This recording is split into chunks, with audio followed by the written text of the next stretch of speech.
वजीर आला मरियम नवाज की जेर सदारत एक इजलास के बाद यह ऐलान तो कर दिया गया कि पंजाब हुकूमत ने वफाकी हुकूमत को तहरीक लब्बैक पर पाबंदी आयद करने की सिफारिश करने का फैसला किया है। लेकिन अमली तौर पर ऐसा करना काफी मुश्किल लगता है, क्योंकि किसी जमात को कलअदम करार देने का हतमी इख्तियार सुप्रीम कोर्ट ऑफ पाकिस्तान के पास है। यही वजह है कि ऐलान के बावजूद ना तो मरियम नवाज की पंजाब हुकूमत ने अभी तक चचा शहबाज की वफाकी हुकूमत को पाबंदी लगाने की सिफारिश भेजी है और न ही वफाक ने ऐसा कोई इरादा जाहिर किया है। हुकूमत पंजाब ने तहरीक लब्बैक पर पाबंदी की बात मुरीदके में टीएलपी और पुलिस के माबैन पुरतशद्दुद झड़पों के बाद की। इन झड़पों में एक एसएचओ समेत 6 लोग मारे गए थे, जिसके बाद सूबे भर में 3000 से जायद टीएलपी कारकुनान को गिरफ्तार किया गया। याद रहे कि टीएलपी ने गजा के मकीनों से इजहार यकजहती के लिए एक लॉन्ग मार्च निकालने का ऐलान किया था। तहरीक लब्बैक के सरबराह साद रिजवी ने इस अज़्म का इजहार किया था कि वो इस्लामाबाद पहुंचकर अमरीकी सिफारत खाने के बाहर एहतिजाज करेंगे। ताहम मुरीदके में एक बड़े क्रैकडाउन के नतीजे में धरना मुजाहिरीन फरार हो गए। साद रिजवी और इनके भाई अंस रिजवी अभी तक रूपोश हैं और एसएचओ के कत्ल में मुलविस होने की वजह से उनकी गिरफ्तारी के लिए छापे मारे जा रहे हैं। अब पंजाब हुकूमत ने इंसदाद दहशतगर्दी एक्ट के तहत तहरीक लब्बैक पर पाबंदी लगाने की सिफारिश करने का ऐलान तो किया है, लेकिन शायद मरियम नवाज हुकूमत ऐसा करने की जुर्रत नहीं करेगी।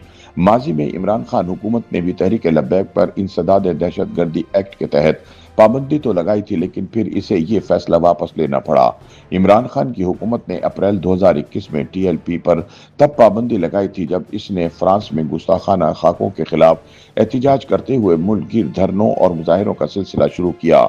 इस दौरान मुश्तइल कारकुनों ने सड़कें बंद की, पुलिस एहलकारों पर हमले किए और अवामी और निजी इमलाक को नुकसान पहुंचाया, जिससे अमन व अमान की सूरत हाल शदीद मुतासिर हुई। 5 पुलिस वालों की हलाकत के बाद हुकूमत ने इंसदाद दहशतगर्दी एक्ट के तहत टीएलपी को अक्टूबर 2021 में कलअदम करार दे दिया था।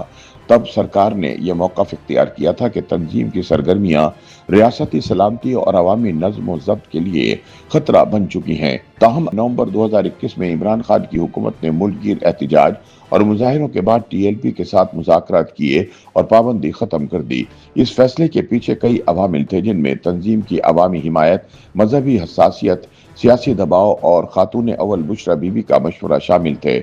हुकूमत ने पाबंदी उठाते हुए टीएलपी के साथ एक मुआहिदा भी किया, जिसके तहत इसके मुतालबात पर गौर करने और गिरफ्तार कारकुनों को रिहा करने पर आमादगी जाहिर की गई। वजीर आजम इमरान खान ने तब ये मौक़िफ़ लिया कि पाबंदी ख़त्म करने का मकसद सियासी इस्तेहकाम कायम रखना और मजीद तसादुम से बचना था, खासतौर पर ऐसे वक्त में जब मुल्क पहले ही माशी और सियासी चैलेंजेस से दो चार है।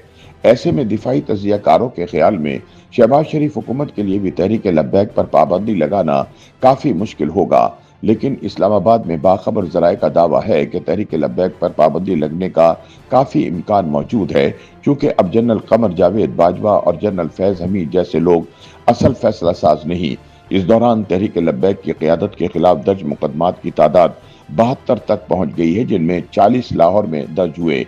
टीएलपी की दूसरी और तीसरे दर्जे की क़यादत के सैकड़ों रहनुमाओं को गिरफ्तार किया जा चुका है।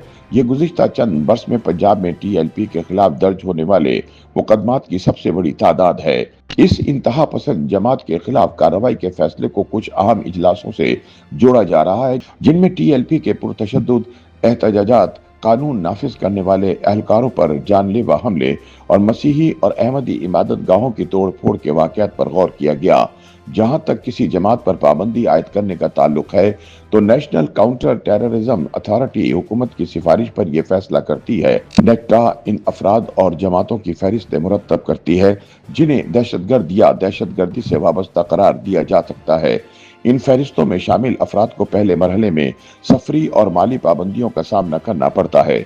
इंसदाद दहशतगर्दी एक्ट 1997 के 4th शेड्यूल में ऐसे अफराद के नाम शामिल किए जाते हैं जो दहशतगर्द तंजीमों या सरगर्मियों से वाबस्ता हों। इस फहरिस्त के जरिए उन अफराद पर कड़ी निगरानी और पाबंदियां आयद की जाती हैं। याद रहे कि पंजाब हुकूमत ने पहले ही ये ऐलान कर दिया है कि तहरीक लब्बैक की लीडरशिप को 4th शेड्यूल में शामिल किया जा रहा है और इनके तमाम बैंक अकाउंट्स मुंजमद किए जा रहे हैं। اس سے پہلے نیکٹا کی اس فہرست میں تحریک طالبان پاکستان اور حزب التحریر جیسے عسکری گروہ، لشکر جھنگوی جیسی فرقہ وارانہ تنظیمیں، جیش محمد جیسی شدت پسند جماعتیں اور بلوچ لبریشن آرمی جیسے علیحدگی پسند گروہ شامل رہے ہیں۔ گزشتہ چند برسوں میں حکام نے اس دائرے کو مزید وسیع کیا تاکہ خیبر پختونخوا اور بلوچستان کے مزید افراد کو بھی اس میں شامل کیا جا سکے۔ اگرچہ پاکستان میں حکومتیں اکثر سیاسی اختلافات کی بنیاد پر مخالف جماعتوں پر پابندی کی کوشش کرتی رہی ہیں، لیکن کسی سیاسی جماعت پر حتمی طور پر پابندی عائد کرنے کا اختیار حکومت کے پاس محدود ہے۔ صوبائی حکومت کسی جماعت پر پابندی کی سفارش کر سکتی ہے، جیسا کہ ٹی ایل پی کے معاملے میں کیا گیا، تاہم آئین کے آرٹیکل 17(2) کے مطابق وفاقی حکومت یہ سفارش سپریم کورٹ کو بھجوا سکتی ہے، لیکن حکومت کو یہ ثابت کرنا ہوگا کہ متعلقہ جماعت پاکستان کی خود مختاری یا سالمیت کے خلاف سرگرم عمل ہے۔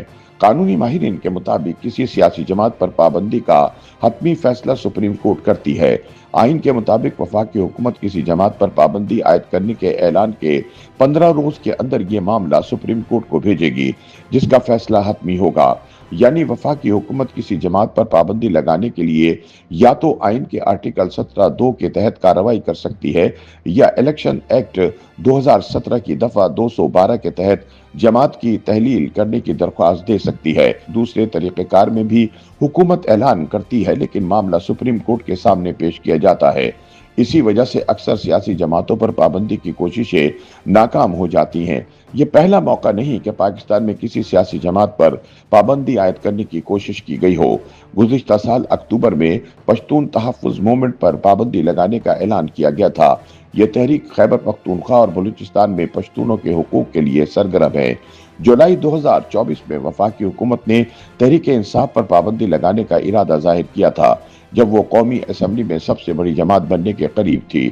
اس سے پہلے شیخ مجیب الرحمان کی عوامی لیگ پر مارچ 1971 میں پابندی عائد کی گئی تھی اور اس کے 160 میں سے 76 منتخب اراکین کو غدار قرار دے کر نااہل کیا گیا تھا۔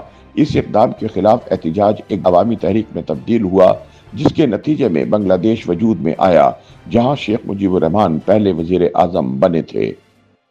YouTube پر گوگلی نیوز دیکھنے کے لیے youtube.com کی سرچ بار میں googly news T V type کریں۔ گوگلی نیوز کے پیج پر سرخ رنگ کے سبسکرپشن والے بٹن پر کلک کرنا نہ بھولیے۔ YouTube پیج پر اپلوڈ ہونے والی ویڈیوز سے باخبر رہنے کے لیے بیل آئیکن پر کلک کیجیے۔ آپ کو ہر نئی ویڈیو کے بارے میں نوٹیفیکیشن موصول ہو جائے گا۔